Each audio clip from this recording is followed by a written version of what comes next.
Okay, we're back with another edition of I'm playing Blitz and we're analyzing.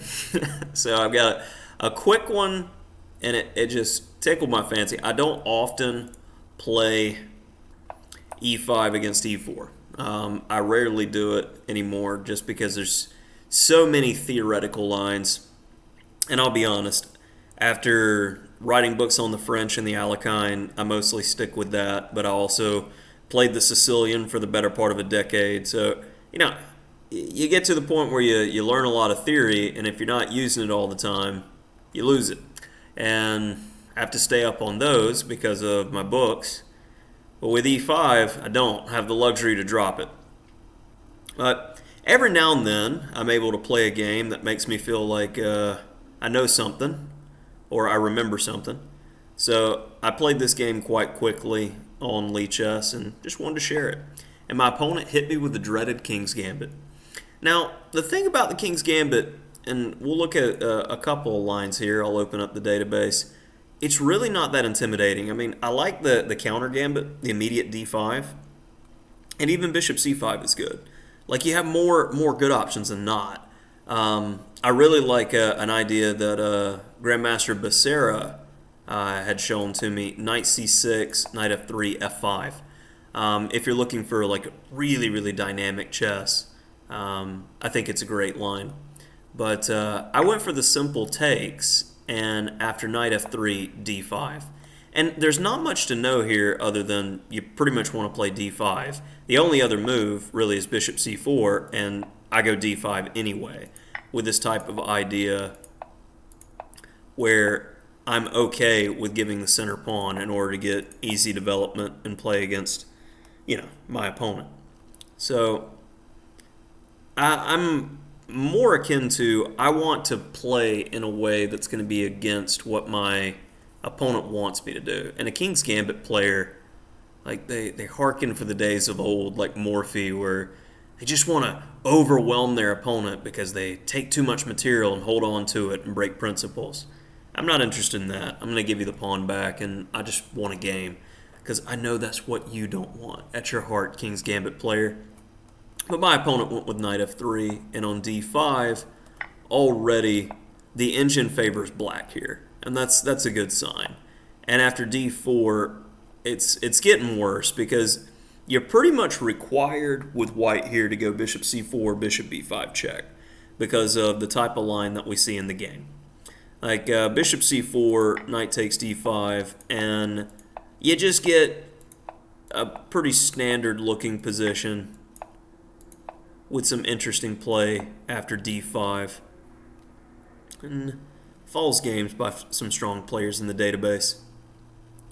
And if bishop b5 check, which is the move I see more often here, you go c6, you develop the knight, and we end up in this type of just standard position where black has some pull here because the f-pawn is a bone in the throat that's not easily gotten rid of.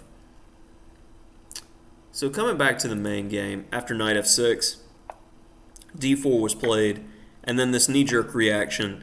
It's funny, but here the game is pretty much over by force.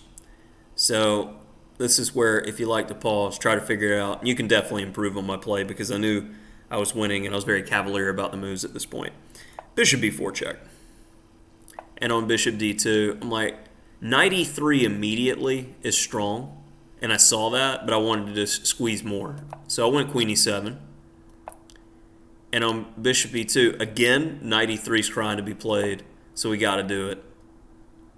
And the knee-jerk reaction, queen a4, got to protect the b. No time for d5. What happens if d5 is a good question here. So I had calculated this when I played knight e3.